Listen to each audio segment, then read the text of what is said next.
He was assassinated 2 days Yes. before 9/11 happened Yes. by Osama bin Laden. Do you know why they assassinated him before 9/11? Al-Qaeda had a plan to take over Afghanistan. And ultimately, their goal was to expand their government across the globe, which is against all the values of Islam.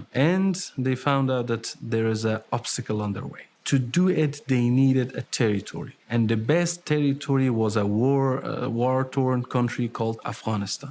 But one thing they didn't realize and they didn't take into account was the presence of a man called Ahmad Shah Massoud that created a resistance against such idea. Al-Qaeda changed their tactic. Their tactic was that now that we cannot defeat him in the battlefield, let's assassinate him. The same group, the team of Al-Qaeda, which managed to create the chaos and the tragedy of 9/11, same group planned my father's assassination. Your father actually warned of imminent attacks on U.S. soil prior to his assassination, which, to my understanding, fell on deaf ears. Now you're here, 20-something years later. Same deaf ears. Warning America that there's another coming attack. It's like history repeats itself. The attacks in Pakistan since the Taliban takeover of Afghanistan increased 500%. They want to have a territory that they can operate, they can maneuver, they can recruit, they can train, and they can export. So here to control, and from there to export the same ideology. We all know where Ayman al-Zawahiri was hiding, and we all know what Saif al-Ad, the leader of Al-Qaeda, has been called his fellow friends and colleagues to come, which he said, he clearly indicated, and he said, all of you come to Afghanistan. Now Afghanistan is a safe haven for us.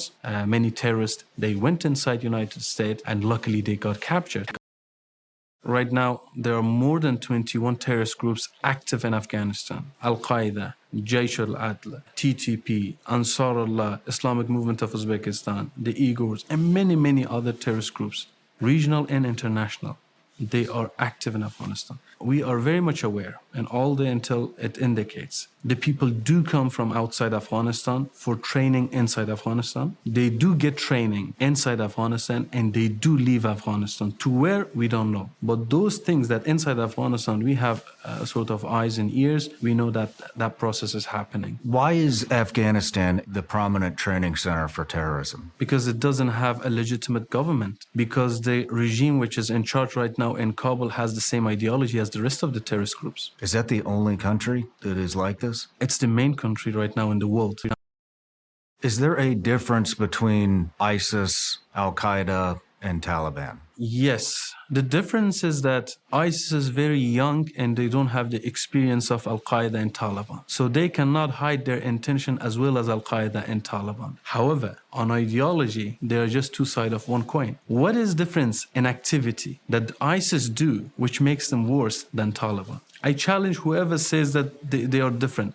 They seem to publicly display the atrocities that they do to human beings on a global scale a lot more than Taliban. Of course, you're absolutely right, because they don't have the experience of Taliban and hiding and being patient and to have a strategic planning. But Taliban and Al-Qaeda, because it's been more than 30 years they're fighting, they possess that knowledge and they possess that skill to hide it better and to plan for long-term benefits and interest.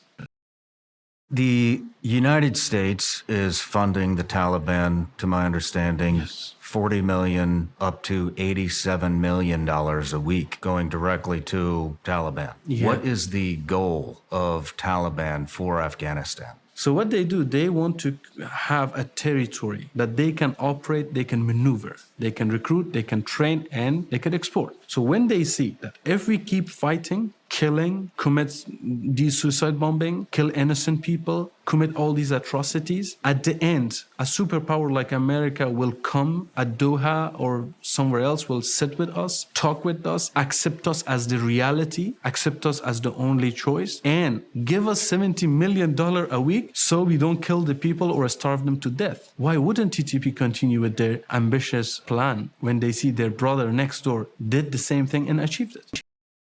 I knew that Afghanistan is on the verge of collapse. They were saying that it was a surprise. I'm shocked. It was not a surprise. It was clear as a day that it was coming. I personally warned Mr. Khalilzad, the US Embassy, some presidents and officials. I told them specifically that all the signs indicates that Afghanistan is going to collapse. It is tragic, it is devastating, it will be a huge blow to everything we achieved for the past 20 years. The withdrawal is unconditional and nothing is in the right place, and the Taliban are just waiting to take over. And everything so far has been doing, it demoralized everything else. Do not demoralize us with your negotiation with them. Just leave. It's okay. We fought before, we'll fight again. However, with what you do, you're holding our hands tight and you elevate them. And I'm sure one day you will blame us. And that's exactly what happened.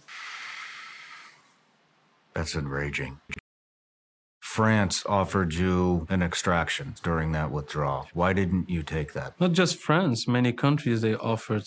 The faces that I looked at those eyes and faces and told them about freedom, about my father, about democracy, about human rights, about women's rights, about fighting terrorism. How could I just leave them after all those things I was preaching to them? And what would I do outside? I gave it a very hard thought nights before the collapse, and I knew it would happen. And just like my father, I was prepared to give the ultimate sacrifice. I just didn't want to be alive to see my country go this path. I get to see what happened, which is heartbreaking and a much bigger pain to me than death occurred to me. In my opinion, because I believe I am a man of God and I believe in God, I believe that He kept us alive for a reason. And that's why ever since my purpose is to retake my country and bring back the integrity that has been taken from my country.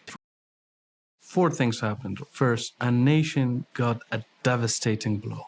The dream of my people got shattered. Second thing that happened, it was the trust. People of Afghanistan filled with their heart and with their skin how they can be abandoned over a night and be forgotten and be handed over to the same enemy that we have been fighting for 20 years together. The third thing that the world didn't witness was the catastrophic and terrifying terrors that Taliban did to the people.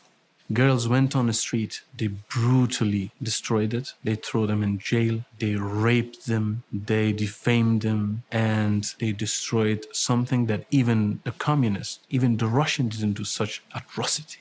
But on the other hand, another thing happened. Some people didn't give up. They fought, and to this day they are fighting all alone. So these 4 things happened when the cameras left, when the attentions left.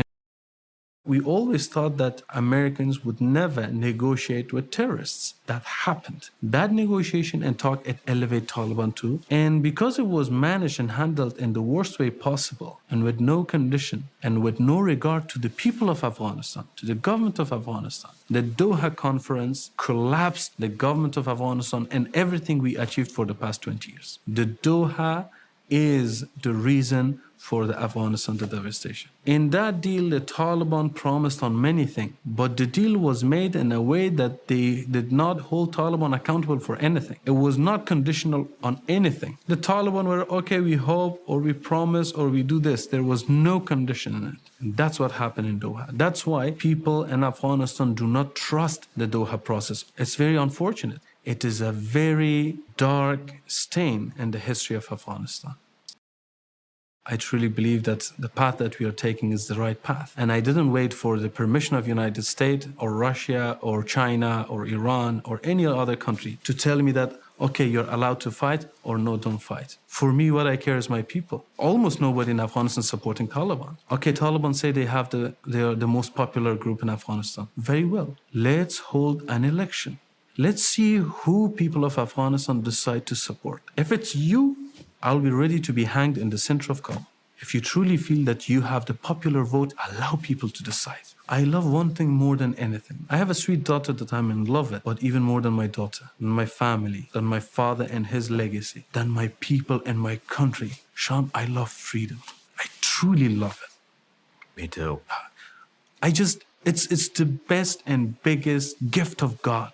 That freedom is worth dying for, and that freedom is something no one is allowed to take from another human being.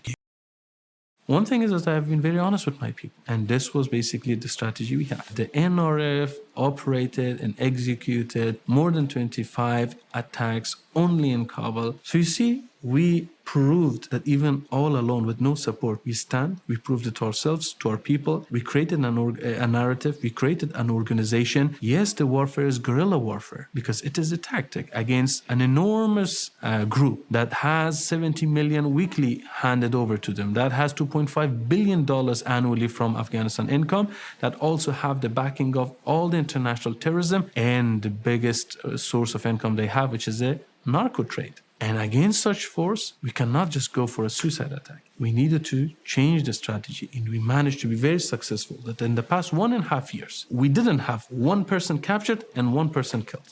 Wow. Very precise, very calculated, and very successful. Have you thought about going to the U.S. to personally ask them to stop funding the Taliban?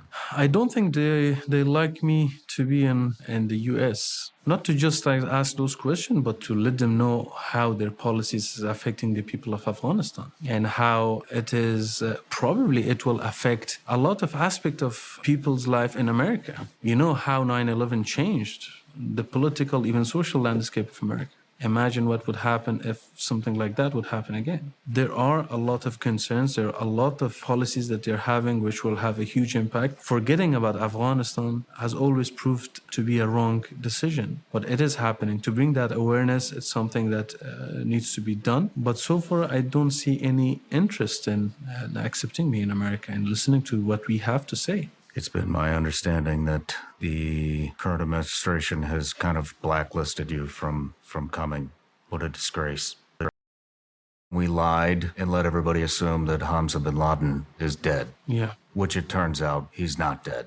What is he doing in Afghanistan? Well, one thing is that Al-Qaeda, for the past 20 years, with their relationship with the Taliban, they complete each other. Al-Qaeda and Taliban lived so close with each other and so integrated with each other for so long that it is almost impossible to differentiate them now. For the past 20 years, there's a lot of weddings and marriages happen within them. Now they turned into a family. How can you break a family apart? It is proven that there has been marriages between them. So that's one aspect. The second aspect, the shared interest. Al-Qaeda helped them intellectually and helped them with experience and knowledge, helped them with the technical aspect of making bombs and expertise, and of course, helped them with the presence of the Al-Qaeda fighters. So they had so many shared experiences that it is impossible to differentiate them now.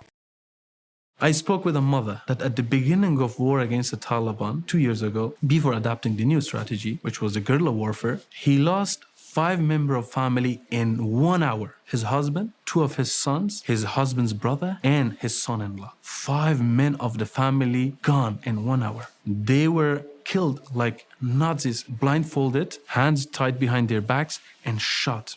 Firing squad. And the Taliban released those photos publicly on Facebook. Exactly as the Daesh and ISIS killed their prisoners, they killed our people. In my valley, I called and I said, Mother, I'm calling, my name is Ahmad Massoud. I was weeping a little bit. I was terrified. How can I break this news to this woman? She already knew. She said, why I hear a shake in your voice, Ahmad Massoud? Don't you talk to me like this. We have a hope in you. Tell me, when is the next time that you give a call us? This time I will go to the mountain. I was speechless.